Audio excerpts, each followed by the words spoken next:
கர்த்தராகிய இயேசு கிறிஸ்துவின் நாமத்தினாலே உங்கள் அனைவரையும் மீண்டுமாக இன்னொரு ஞாயிற்றுக்கிழமையிலே சந்திக்கிறேன். கர்த்தர் அதற்கு உதவி செய்திருக்கிறார். கர்த்தருக்கு ஸ்தோத்திரம்.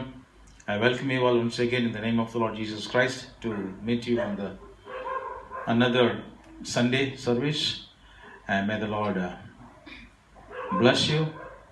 ಕರ್ತನಾದ ಯೇಸು ಕ್ರಿಸ್ತನ ನಾಮದಲ್ಲಿ ನಿಮ್ಮೆಲ್ಲರನ್ನು ಕೂಡ ನಾನು ಬಾರಿ ಮಾಡುತ್ತೇನೆ. ಇನ್ನೊಂದು ಭಾನುವಾರದಲ್ಲಿ ನಾವು ಭೇಟಿಯಾಗುವಂತೆ ದೇವರು ನಮ್ಮನ್ನು ನಡೆಸಿದ್ದಾನೆ. தேவರಿಗೆ ஸ்தோத்திரம் உண்டாகಲಿ.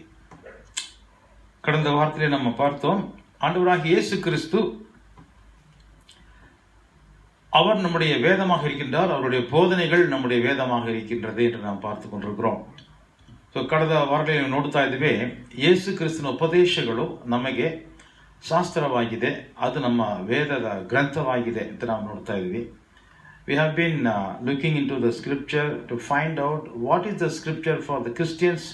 Is nothing but Christ, his own teaching, and Jesus Christ is being the word of God. He is existing from the beginning, from the time of creation, even before the creation.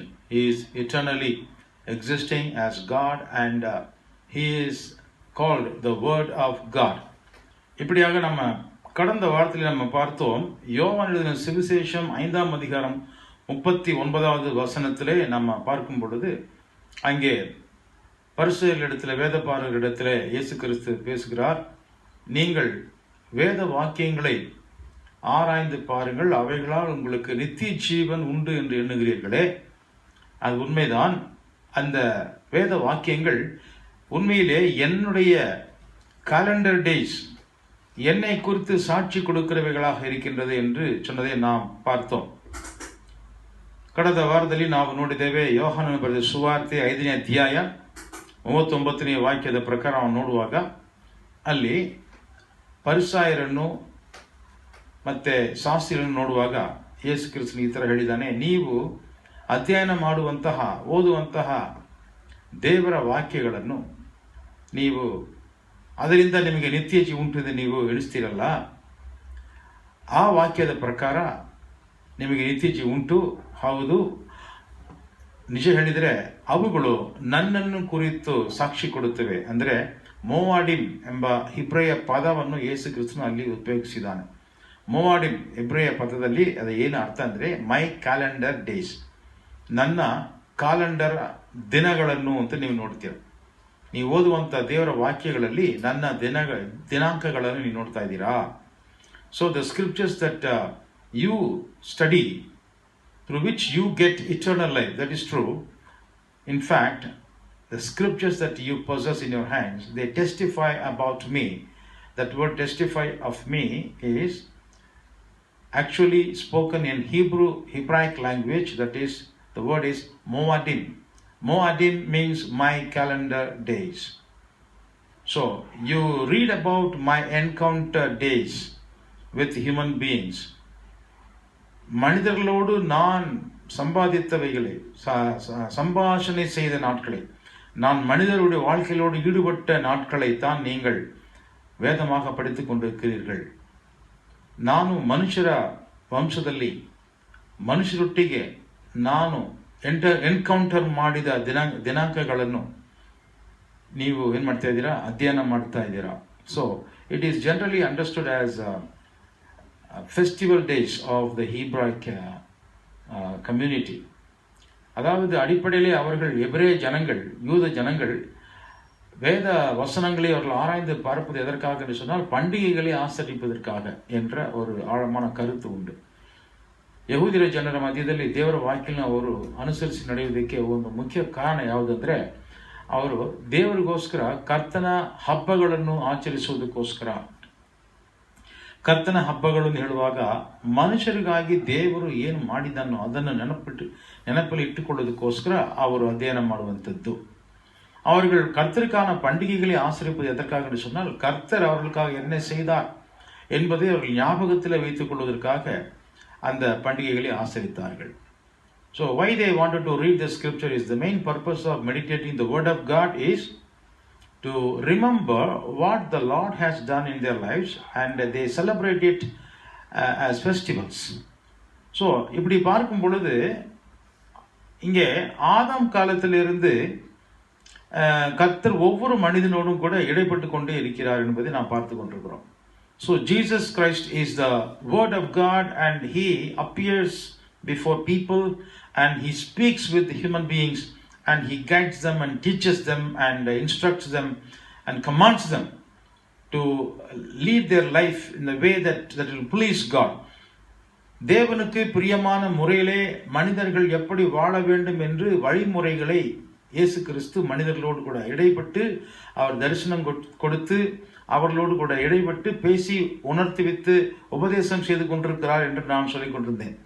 So ಕರ್ತನಾದ ಯೇಸು ಕ್ರಿಸ್ತನು ಮನುಷ್ಯರ ಜೀವನದಲ್ಲಿ ದರ್ಶನ ಕೊಟ್ಟು ನೇರವಾಗಿ ಬಂದು ಮಾತನಾಡಿ ಉಪದೇಶಿಸಿ ಆಜ್ಞಾ ವಿಧಿಗಳನ್ನು ಕೊಟ್ಟು ಅವರು ಬಾಳುವಂಥ ಒಂದು ಉಪದೇಶಗಳನ್ನು ಯೇಸು ಕ್ರಿಸ್ತನು ಕೊಡ್ತಾ ಇದ್ದನು ಎಂದು ನಾನು ಹೇಳ್ತಾ ಇದ್ದೆ.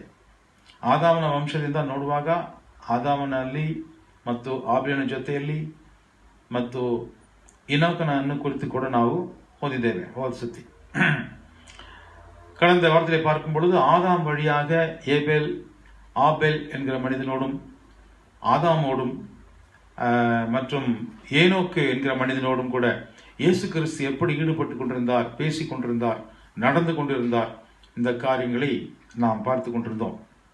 So in the last days we've been listening to this message about Jesus Christ was intervening in the life of Adam. He was speaking to Adam, he was speaking to Abel, and he was speaking to Enoch and walking with them and guiding them and having fellowship with human beings. இன்றைக்கு நான் உங்களிடத்தில் ஒரு முக்கியமான காரியத்தை சொல்லப் போகின்றேன். ஆதாம் காலத்திலிருந்து ஆரம்பித்து ஜலப்பிரளயம் வரைக்கும் நாம் பார்க்கும் பொழுது ஏறக்குறைய 1000 வருடங்கள், from the time of Adam till the time of Noah's flood. The time period is calculated almost 1000 years. Adam ಕಾಲದಿಂದ ನೋಹನ ಜಲಪ್ರಳಯದವರೆಗೆ ನಾವು ಮನುಷ್ಯರ ಚರಿತ್ರೆಯನ್ನು ನಾವು ಲೆಕ್ಕಿಸಿ ನೋಡುವಾಗ ಅದು ಹೆಚ್ಚು ಕಡಿಮೆ 1000 ವರ್ಷಗಳನ್ನು ನಾವು ನೋಡಬಹುದು. ಈ ಒಂದು 1000 ವರ್ಷಗಳಲ್ಲಿ ದೇವರು ಏನು ಮಾಡಿದ್ದಾನೆ, ದೇವರು ಏನು ಮಾಡ್ತಾ ಇದ್ದನು, இந்த 1000 வருட காலத்திலே தேவன் மனிதர்களிடத்திலே என்ன செய்து கொண்டிருந்தார்? So what God was doing during this period from time of creation, from the time of Adam till the time of Noah's flood, what God has been doing, என்ன செய்து கொண்டிருந்தார், what he was doing. Actually this is something very beautiful. If you read Genesis chapter 5, many people try to skip this chapter because this is filled with names. நீங்கள் ஒரு சுவாரஸ்யமான காரியத்தை நான் உங்களுக்கு காட்ட விரும்புகிறேன். ஆதியாகமம் 5ஆம் அதிகாரத்தை வாசிக்கும் பொழுது அநேகர் இதில் கவனத்தை செலுத்துவதற்கு இஷ்டப்படுவதில்லை. ஏனென்றால் இந்த அதிகாரம் முழுவதும் வெறும் பெயர்களால் நிரம்பியிருக்கிறது. ಅನೇಕರು ಆದಿಕಾಂಡವನ್ನು ಓದುವಾಗ ಆದಿಕಾಂಡ ಪುಸ್ತಕದಲ್ಲಿ 5ನೇ ಅಧ್ಯಾಯವನ್ನು ದಾಟಿ ಹೋಗುವುದಕ್ಕೆ ಇಷ್ಟಪಡ್ತಾರೆ. ಯಾಕಂದರೆ ಆ ಅಧ್ಯಾಯದಲ್ಲಿ ನಾವು ನೋಡುವಂಥದ್ದು ಬರೀ ಹೆಸರುಗಳು. ಆ ಹೆಸರುಗಳನ್ನು ನಾವು ನೋಡುವುದಕ್ಕೆ ನಮಗೆ ಇಷ್ಟ ಇಲ್ಲ, ನಾವು ದಾಟಿ ಹೋಗ್ತೇವೆ. ಆದರೆ ಇಲ್ಲಿ ಒಂದು ರಮ್ಯವಾದ ಒಂದು ವಿಷಯ ನಾನು ಹೇಳಲಿಕ್ಕೆ ಇದ್ದೀನಿ. இந்த அதிகாரத்தை தேவன் எதற்காக எழுதி இங்கே 5ஆம் அதிகாரத்தில் வைத்திருக்கின்றார்? Why God has purposed to give this chapter, 5th chapter filled with the names. What was the purpose?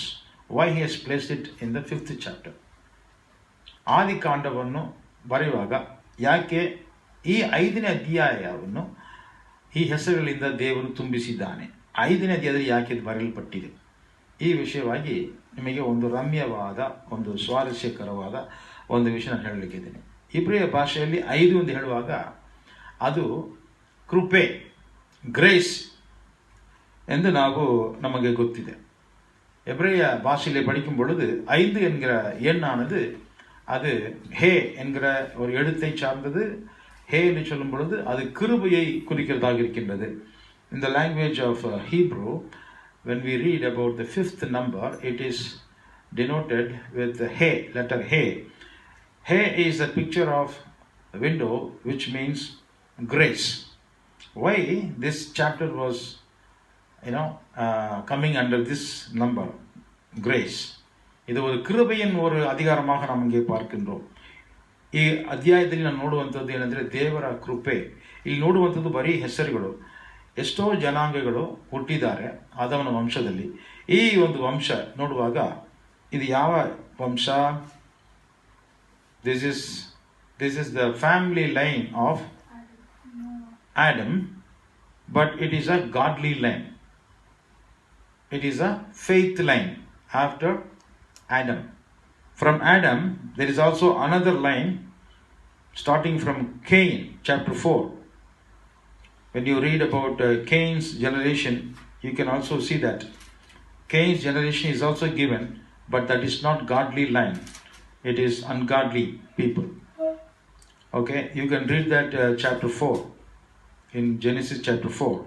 You read that about Cain's son Enoch and Lamech and all his descendants. But here, 5th chapter, it is the godly line of Adam. ஆதாம் வம்சத்திலே வந்த தேவனுக்கு பயப்படுகிற சந்ததி அல்லது விசுவாச சந்ததி என்று நாம் ಇதை ಕರೆದ முடியும். ಇಲ್ಲಿ 5ನೇ ಅಧ್ಯಾಯದಲ್ಲಿ ನಾವು ನೋಡುವಾಗ ಇದು ಕಾಯಿನಿನ ತಲೆಮಾರುಗಳಿಗಿಂತ ವ್ಯತ್ಯಾಸವಾದ ದೇವರಿಗೆ ಭಯಪಡುವ ವಿಶ್ವಾಸ ಸಂತತಿಯಾಗಿ ನಾವು ನೋಡುತ್ತೇವೆ. ಆದಾಮನ ವಂಶದಲ್ಲಿ ಬಂದ 10 ಹೆಸರುಗಳನ್ನು ನಾವು ಇಲ್ಲಿ ಪ್ರಾಮುಖ್ಯವಾಗಿ ಈ ಅಧ್ಯಾಯದಲ್ಲಿ ನೋಡಬಹುದು.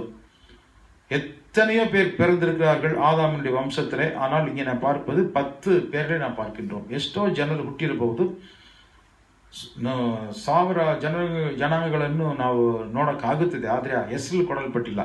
ಆದರೆ 10 ಹೆಸರುಗಳನ್ನು ದೇವರು ಇಲ್ಲಿ ನಮ್ಮ ದೃಷ್ಟಿಗೆ ತೋರಿಸಿದ್ದಾನೆ.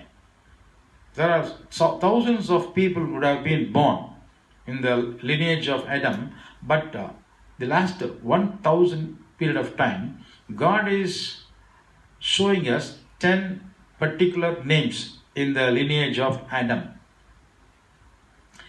ಈ 10 ಹೆಸರುಗಳನ್ನು ನಾವು ನೋಡುವಾಗ ಯಾಕೆ ಈ ಹೆಸರುಗಳನ್ನು ದೇವರು ಈ ಆದಾಮನ ಸದ್ಭಕ್ತರಾದ ಸಂತತಿಯಲ್ಲಿ ತೋರಿಸುತ್ತಾನೆ ನೋಡುವಾಗ ಅದರಲ್ಲಿ ಪ್ರತಿಯೊಂದು ಹೆಸರಲ್ಲಿ ಒಂದು ಪ್ರಾಮುಖ್ಯವಾದ ಒಂದು ಸಂದೇಶ, ಒಂದು ವಿಷಯ தேவரு கம்யூனிகேட் ಮಾಡ್ತಾನೆ, நம்ம ஜொத்தைಯಲ್ಲಿ ಸಂಪರ್ಕಿಸುತ್ತಾನೆ.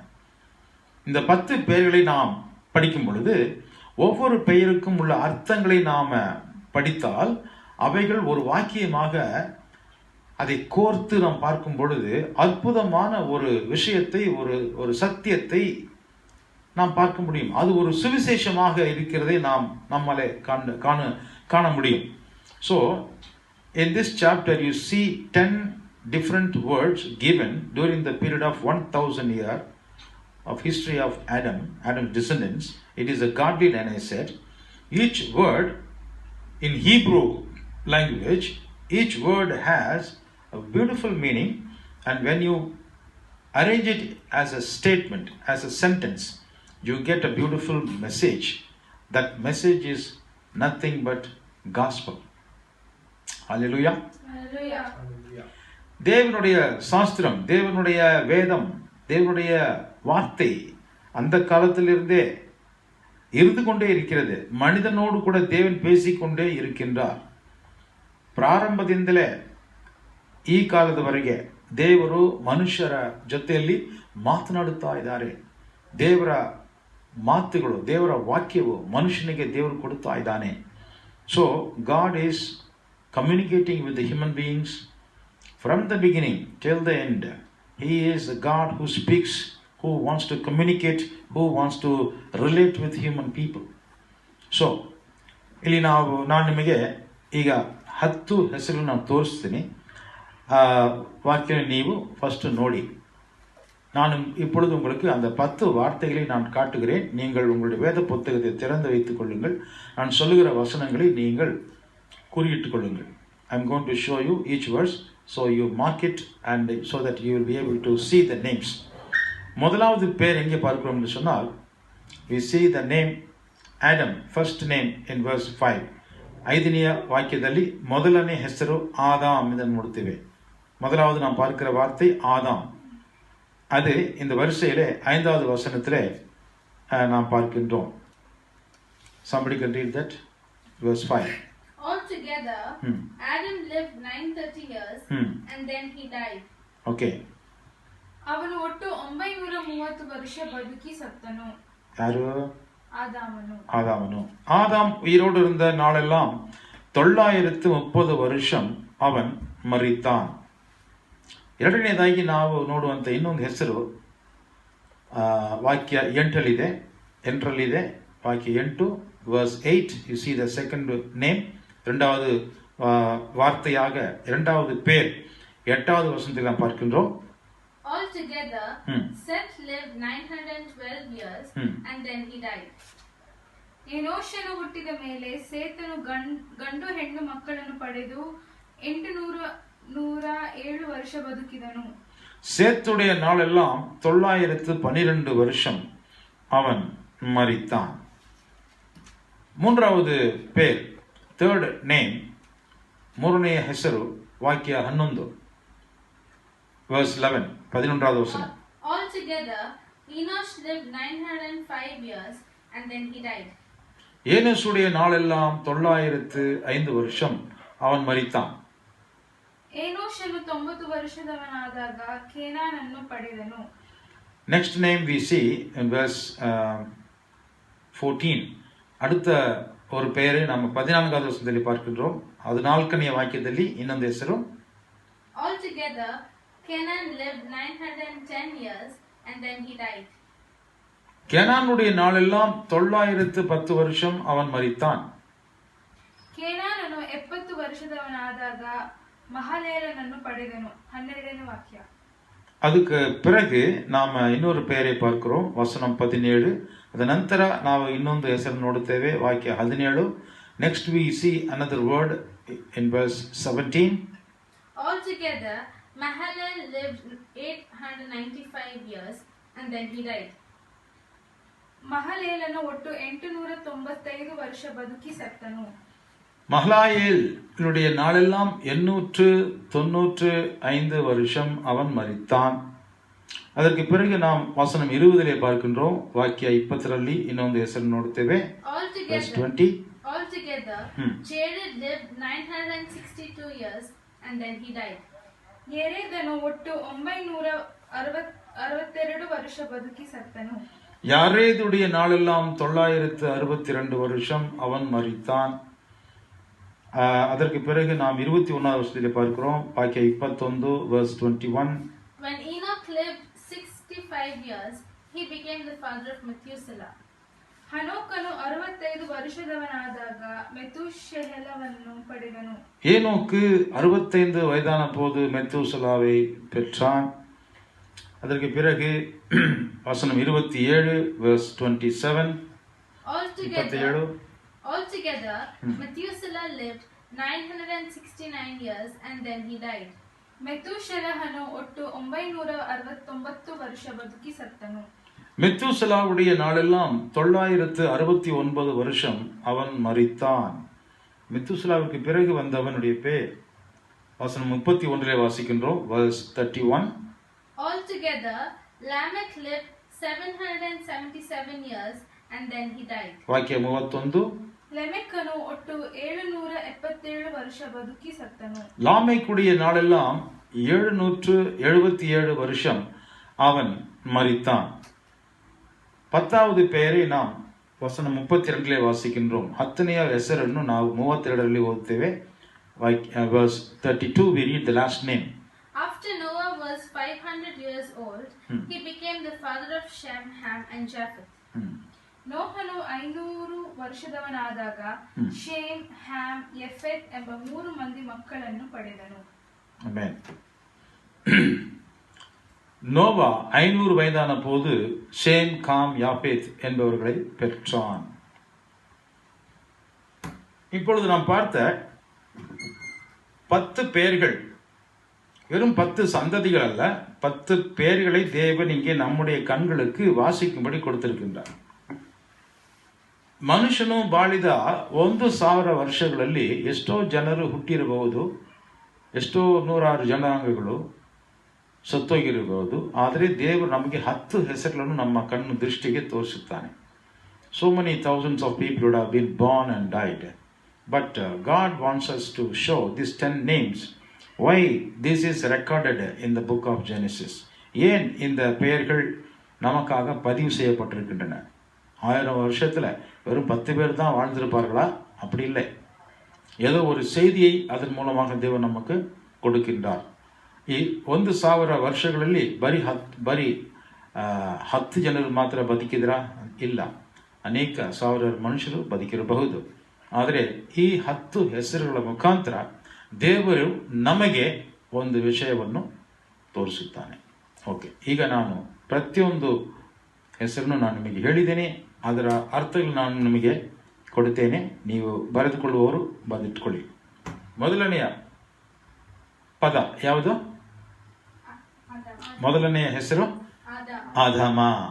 ಆದಾಮ ಎಂದು ಹೇಳುವಾಗ ಆದಾಮನು, Adam, Adam. In Hebrew word, Adam means mud. Man who is made out of mud. மண்ணினாலே உருவாக்கப்பட்ட மனிதன். மனிதன் என்று சொல்வதற்கு ஆதாம் என்று பெயர். ಮನುಷ್ಯನು ಎಂದು ಹೇಳುವುದಕ್ಕೆ ಕೊಡಲ್ಪಟ್ಟ ಹೆಸರೇ ಆದಾಮ್. ಆದಾಮನು, ಆದಾಮ. ಭೂಮಿಗೂ ಅದೇ ಹೆಸರು. ಮಣ್ಣಿನಿಂದ ಬಂದ ಮನುಷ್ಯ, ಅದಕ್ಕೋಸ್ಕರ ಆದಾಮ್. ಆದಾಮ್ ಅಂದರೆ ಮಣ್ಣಿನಿಂದ ಬಂದ ಮನುಷ್ಯನು ಅಂತ ಅರ್ಥ. ಸರಿ, Adam means is mud, man made out of mud. Okay, the second name, what is the second name? ಎರಡನೇ ಹೆಸರು ಶೇತನು. ಶೇತ್ ಎಂದು ಹೇಳುವಾಗ ಅದು ಶೇತ್, ಹಿಬ್ರು ಭಾಷೆಯಲ್ಲಿ ಶೇತ್ ಅಂದಿದೆ.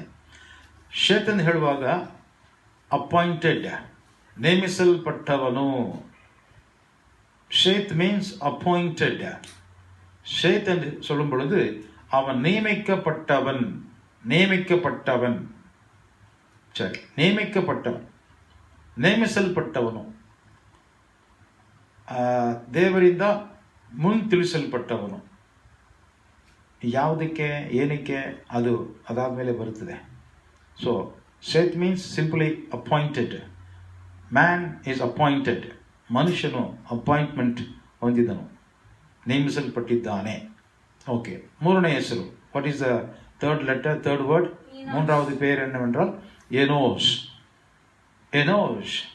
ಎನೋಷನು in Hebrew that means mortal. Enosh means mortal. ನಾಶನೆಗೆ ಗುರಿಯಾದವನು. அழிந்து போவதற்காக இருக்கின்றவன் என்ற அர்த்தம் எனோஷ். ஓகே, அதாவது எனோஷ் சொல்லும் பொழுது அவன் அழிவுக்குள்ளே போய் கொண்டிருக்கிறான். அப்படிப்பட்டவனை தேவன் என்ன செய்கிறார்? நாலாவது வார்த்தை, fourth word. What is the fourth word? Canaan means to be redeemed. அழிவுக்காக நியமிக்கப்பட்ட அந்த மனிதனை, மண்ணான மனிதனை ரட்சிப்பதற்காக, the man who was made out of mud, but if he let him be as he is, he will be ruined, but he'll be just mortal, but God wants to redeem him. ಮಣ್ಣಿನಿಂದ ಬಂದ ಮನುಷ್ಯನನ್ನು ಅವನ ಚಿತ್ತದಲ್ಲಿ ಬಿಟ್ಟುಬಿಟ್ರೆ ಅವನು ಅಳಿದು ಹೋಗುತ್ತಾನೆ, ನಾಶನಲ್ಲಿ ಬೀಳುತ್ತಾನೆ. ಅವನನ್ನು ವಿಮೋಚಿಸುವುದಕ್ಕೋಸ್ಕರ ನೇಮಿಸಲ್ಪಟ್ಟವನು, ವಿಮೋಚನೆ ಮಾಡುವುದಕ್ಕೋಸ್ಕರ ನೇಮಿಸಲ್ಪಟ್ಟವನು. யாராலே? ஐந்தாவது வார்த்தையை நாம் படிக்கும்போது நமக்கு புரியும். ஐந்தாவது வார்த்தை என்னவென்றால் மஹாலெல் ஏல். ஏல் என்று சொன்னால் காட். மஹாலெல் என்று சொல்லும் பொழுது பிளஸ்ட் காட். மஹாலெல் என்று சொன்னால் ஆசீர்வதிக்கப்பட்ட தேவன். Mahal El and means blessed God. ಆಶೀರ್ವದಿಸಲ್ಪಟ್ಟ ದೇವರು. ಓಕೆ, ಮನ್ನಾನ ಮನುಷ್ಯನನ್ನು ವಿಮೋಚಿಸುವುದಕ್ಕಾಗಿ, ವಿಮೋಚನೆ ಮಾಡುವುದಕ್ಕಾಗಿ ಆಶೀರ್ವದಿಸಲ್ಪಟ್ಟ ದೇವರು ಅವನನ್ನು ವಿಮೋಚನೆ ಮಾಡುತ್ತಾನೆ. ಅದಕ್ಕೋಸ್ಕರ ನೇಮಿಸಿದ್ದಾನೆ. அதுக்கோஸ்கர ஏன் மாடிதனோ? அப்படிப்பட்ட ஆசீர்வதிக்கப்பட்ட அந்த தேவன் மனிதனை ரட்சிப்பதற்காக, விமோச்சனை அவனுக்கு விடுதலை செய்வதற்காக என்ன செய்கின்றார்? அடுத்த வார்த்தையை பாருங்கள். See the next word. The blessed God, what he is doing. Verse 20, what is the word? Yared.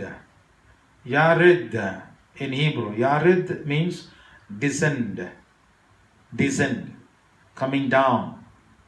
Coming down. யாரெத் என்று சொன்னால் இறங்கி வருகின்றார்.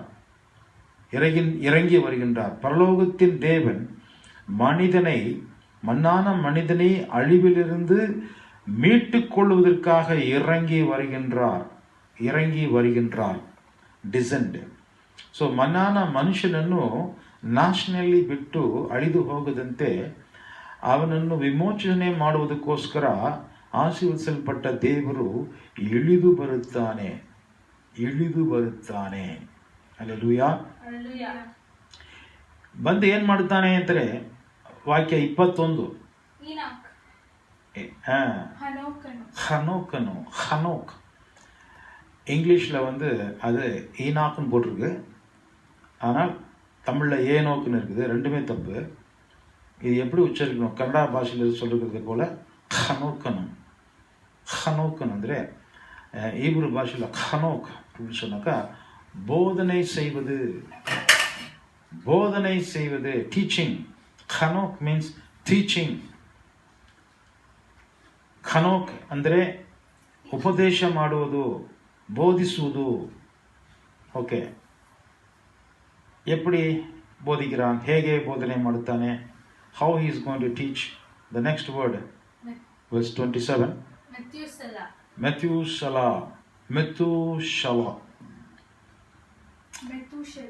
மெத்தூஷலா என்று சொல்லும் பொழுது என்ன அர்த்தம்னு சொன்னா, அவர் தன்னுடைய மரணத்தின் மூலமாக, மரணத்தினாலே போதிப்பார்.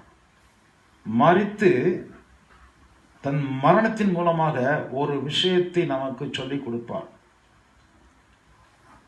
He is going to teach us through his death. The death shall bring. The death shall bring. He teaches.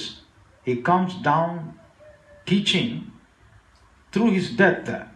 Through his death, what he is going to bring? அவர் மரித்து அதன் மூலமாக உபதேசித்து அவர் இறங்கி வருகிறார். அதனால என்னத்தை கொண்டு வரப்போகிறார்? ಆತನು ಇಳಿದು ಬರುತ್ತಾನೆ. ತನ್ನ ಮರಣದ ಮುಖಾಂತರ ಏನೋ ಒಂದು ವಿಷಯ ನಮಗೆ ತಂದು ಕೊಡುತ್ತಾನೆ. ಏನಂದ್ರೆ ಯಾರಿಗೆ? To whom? The next word, verse 31.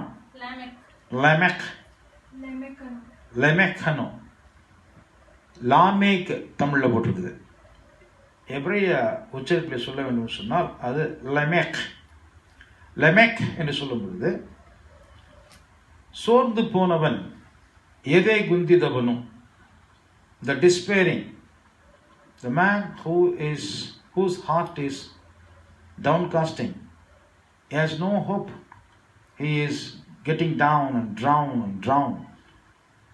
Such people will be taught by the Lord through his death. He is going to bring something into their lives.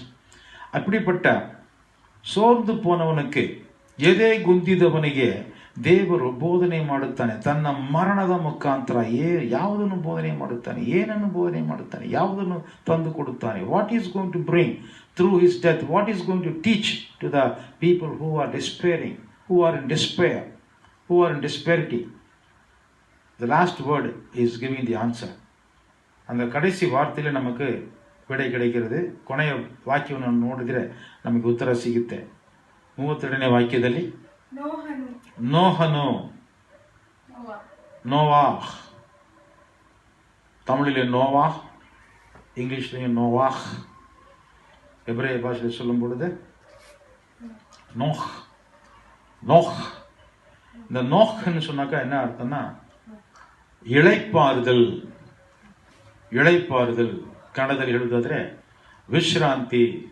In English Noah means the rest. Rest is nothing but free from all kinds of burdens, free from all kinds of downcasting, from all kinds of depression, from all kinds of the worries. It gives you salvation, it gives you redemption, it gives you salvation. அது உங்களுக்கு இளைப்பாறுதலை தருகிற ரட்சிப்பாய் இருக்கிறது. பாருங்கள், இந்த 10 வார்த்தைகள் மூலமாக தேவன் என்ன சொல்லியிருக்கின்றார், என்ன சொல்லுகின்றார்? இந்த 10 ஆட்களுடைய பெயர்கள் மூலமாக அந்த ಸಂತತಿಗೆ ದೇವರು என்ன சொல்லுகின்றார்? ದೇವರು ಈ 10 ಹೆಸರುಗಳ ಮುಖಾಂತರ ಆ ಸಂತತಿ ಅವರಿಗೆ, ಆದಾಮನ ಸಂತತಿ ಅವರಿಗೆ, ಸದ್ಭಕ್ತರಾದ ವಿಶ್ವಾಸದ ಸಂತತಿ ಅವರಿಗೆ ದೇವರು ಯಾವ ಸಂದೇಶವನ್ನು ಕೊಡುತ್ತಾನೆ? What god is teaching them? The godly line of Adam, the descendants of Adam who had faith after Abel. They continued in faith. Such people, they received a message from God. What is the message? Man is appointed to be mortal.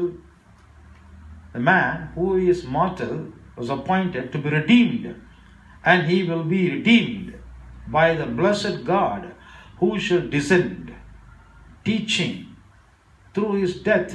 He will bring the despairing to comfort or rest.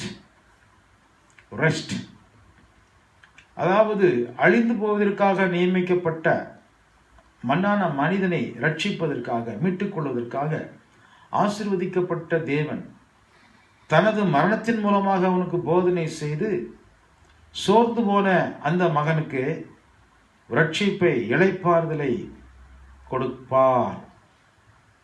ಮಣ್ಣಿನಿಂದ ಬಂದ ಮನುಷ್ಯನು ನಾಶನೆಗೆ ಹೋಗದಂತೆ ಅವನನ್ನು ಬಿಡಿಸುವುದಕ್ಕೆ ನೇಮಿಸಿದ ದೇವರು, ಆಶೀರ್ವದಿಸಲ್ಪಟ್ಟ ದೇವರು ಇಳಿದು ಬಂದು ತನ್ನ ಮರಣದ ಮುಖಾಂತರ ಅವನಿಗೆ ಬೋಧಿಸಿ ಎದೆಗುಂದಿ ಹೋದ ಆ ಮನುಷ್ಯನಿಗೆ ವಿಶ್ರಾಂತಿಯನ್ನು ನೀಡುತ್ತಾನೆ. ಈ ಒಂದು ಈ ಸಂದೇಶವನ್ನು ದೇವರು ನಂಬಿಗಸ್ತರಾದ ಜನರಿಗೆ ಯಾವಾಗಲೂ ಬೋಧನೆ ಮಾಡುತ್ತಾ ಇದ್ದಾನೆ. ಜಲಪ್ರಳಯದವರೆಗೆ ಏನಾಯ್ತಂದರೆ 1000 ವರ್ಷಗಳವರೆಗೆ ಆದಾಮನಿಂದ ಹುಟ್ಟಿದವರು ನೋಹನ ಕಾಲದವರೆಗೆ ಎಲ್ಲರೂ ಒಬ್ಬರನ್ನೊಬ್ಬರು ಭೇಟಿಯಾದರಂತೆ. ಎಲ್ಲರೂ ಆದಾಮನ ನೋಡಿದಾರಂತೆ. ಆದಾಮನನ್ನು ನೋಡಿದ ಮೇಲೆ ಸತ್ತು ಹೋದರು. ಜಲಪ್ರಳಯದವರೆಗೆ ಈ ಸಂದೇಶವನ್ನು ಎಲ್ಲರಿಗೂ ಕೂಡ ದೇವರು ಬೋಧನೆ ಮಾಡಿದನು. ಆ ಬೋಧನೆಯನ್ನು ಕೇಳಿದವರು ರಕ್ಷಣೆಯಲ್ಲಿ ಸತ್ತಿದ್ದಾರೆ. ಬೋಧನೆಯನ್ನು ಕೇಳದೇ ಹೋದರು ಅವರು ಅಪನಂಬಿಕೆಯಲ್ಲಿ ಸತ್ತಿದ್ದಾರೆ. இப்போ கன்னடத்தில் சொன்னா 1000 வருஷ காலம் ஆதாமிலிருந்து நோவாவுடைய ஜலப்பிரளயம் வரைக்கும் வாழ்ந்த ஜனங்கள் ஒருவரை ஒருவர் சந்தித்துக் கொண்டிருந்தார்கள். ஆதாமை எல்லோரும் பார்த்தார்கள் என்று சொல்லி ஒரு கணக்கு சொல்லுகிறது. அவருடைய வயதுகளை நீங்கள் கணக்கு போட்டு கொண்டு வந்தால் கடைசி சந்ததி வரைக்கும் எல்லாருமே ஆதாமை பார்த்திருக்க வேண்டும். அவர்கள் ஒருவரோடு ஒருவர் சந்தித்துக் கொண்டிருக்க வேண்டும். அப்பொழுது தேவன் அவர்களுக்கு இந்த செய்தியை கொடுத்திருக்க வேண்டும். கர்த்தர் தன்னுடைய மரணத்தின் மூலமாக ஜனங்களை ரட்சிக்கிற இரக்கமுள்ளவராய் இருக்கின்றார். அவரை நம்புகிறவனுக்கு இளைப்பாறுதலை அவர் தருவார். அவரிடத்தில் வருகிறவனுக்கு இளைப்பாறுதல் கிடைக்கும், ரட்சிப்பு கிடைக்கும், ஆறுதல் கிடைக்கும் என்கிற இந்த சந்தேசத்தை, இந்த சுவிசேஷத்தை அந்த 10 பேர்கள் மூலமாக அப்பொழுது வாழ்ந்து கொண்டிருந்த அத்தனை பேருக்கும் தேவன் போதித்திருக்கின்றார். அதனுடைய அடையாளமாகத்தான் இந்த 10 பேர்களை நாம் இங்கே 5ஆம் அதிகாரத்திலே வாசிக்கின்றோம். So during that period of 1000 year time, one calculation says everybody was able to see each other.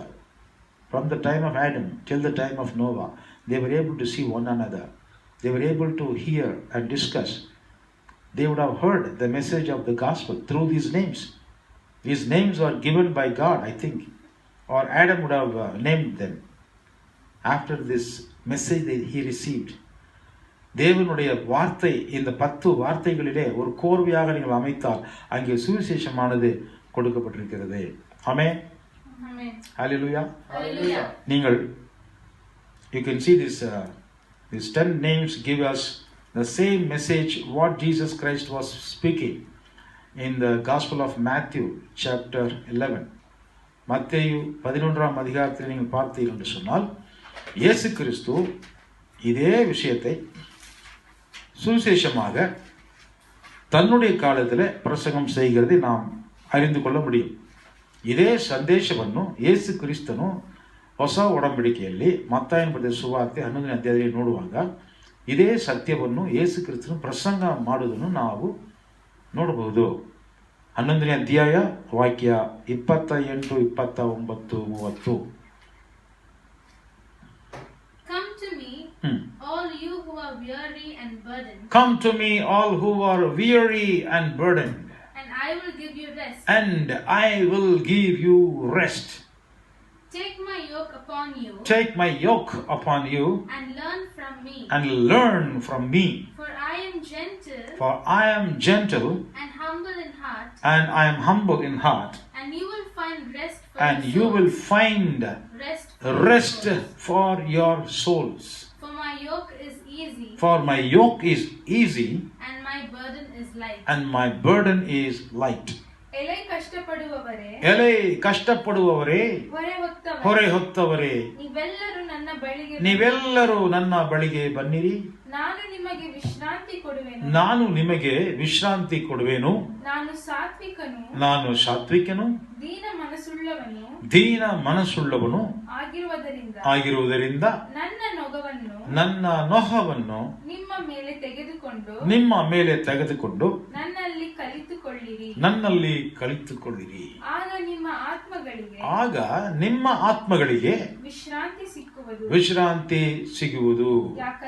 ಯಾಕಂದರೆ ನನ್ನ ನೊಗವು ಮೃದುವಾದದ್ದು, ನನ್ನ ಹೊರೆಯು ಹೌರವಾದದ್ದು ಅಂದನು. மத்தேயு 11ஆம் அதிகாரம் 28, 29, 30 வசனங்களில் பார்க்கும் பொழுது, வருத்தப்பட்டு பாரம் சுமக்கிறவர்களே, நீங்கள் எல்லாரும் என்னிடத்திலே வாருங்கள், நான் உங்களுக்கு இளைப்பாறுதல் தருவேன். நான் சாந்தமும் மனத்தாழ்மையுமாயிருக்கிறேன். என் நுகத்தை உங்கள் மேல் ஏற்றுக்கொண்டு என்னிடத்தில் கற்றுக்கொள்ளுங்கள். அப்பொழுது உங்கள் ஆத்துமாக்களுக்கு இளைப்பாறுதல் கிடைக்கும். என் நுகம் மெதுவாயும் என் சுமை இலகுவாயும் இருக்கிறது என்றார். If I happen to explain this verse, you will understand each word that is explained in the book of Genesis. நான் இந்த வார்த்தையை உங்களுக்கு இப்பொழுது விளக்க போனால் நீங்கள் ಆದಿಯಾಗಮ 5ಆம் ಅಧಿಕಾರದಲ್ಲಿ ವಾಸಿತ ಎಲ್ಲ ವಾರ್ತೆಗಳು ಅங்கே ಬಂದುಬಿடும். ನಾನು ಈ ವಾಕ್ಯವನ್ನು ನಿಮಗೆ ಬಿಚ್ಚಿ ನಿಮಗೆ ಹೇಳಿ ವ್ಯಾಕರಣ ಮಾಡಿ ನಿಮಗೆ ಹೇಳುವುದಾದರೆ ನಿಮಗೆ ಪ್ರತಿಯೊಂದು ವಾಕ್ಯ ನಾವು ಓದಿದ್ದೇವಲ್ಲ, ಆದಿಕಾಂಡದಲ್ಲಿ ಇರುವಂಥ ಎಲ್ಲ ಕಾರ್ಯಗಳು ಅದರಲ್ಲಿ ಬಂದುಬಿಡುತ್ತೆ. ಸೊ ಯೇಸು ಕ್ರಿಸ್ತನು ಹೊಸ ಒಡಂಬಡಿಕೆಯಲ್ಲಿ ಪ್ರಸಂಗ ಮಾಡಿದ್ದ ಅದೇ ವಾಕ್ಯ ಹಳೆಯ ಒಡಂಬಡಿಕೆಯಲ್ಲಿ ಕೂಡ ಯೇಸು ಅಲ್ಲಿ ಮಾತನಾಡ್ತಾ ಇದ್ದಾನೆ. ಯೇಸು ಕ್ರಿಸ್ತನು ಹಳೆಯ ಒಡಂಬಡಿಕೆ ಹೊಸ ಒಡಂಬಡಿಕೆ ಅಂತೂ ಇಲ್ಲ, ಎಲ್ಲ ಕಾಲದಲ್ಲೂ தேவர வாக்கியவாகிதானே. ஹல்லேலூயா. பழைய ஏற்பாட்டிலும் புதிய ஏற்பாட்டிலும் என்று பிரித்து நம்ம பார்க்கவே முடியாது. எல்லா காலத்திலேயும் இயேசு கிறிஸ்து மனிதர்களை நேசிக்கிறவராக, அவர்களுக்கு ரட்சிப்பு கொடுக்கிறவராக, இளைப்பாறுதல் கொடுக்கிற தேவனுடைய வார்த்தையாகவே எப்பொழுதுமே இருந்து கொண்டிருக்கிறார். இந்த சத்தியத்தை நீங்கள் பார்க்க முடியும். Jesus Christ is in the Old Testament as well as the New Testament. His message is not changed. He is the same. He is the Word of God. Jesus Christ himself is the scripture for us. Not only for us, even from the time of Adam till today, Jesus Christ gives us the scripture. He himself is the scripture for the Christians and for all human beings.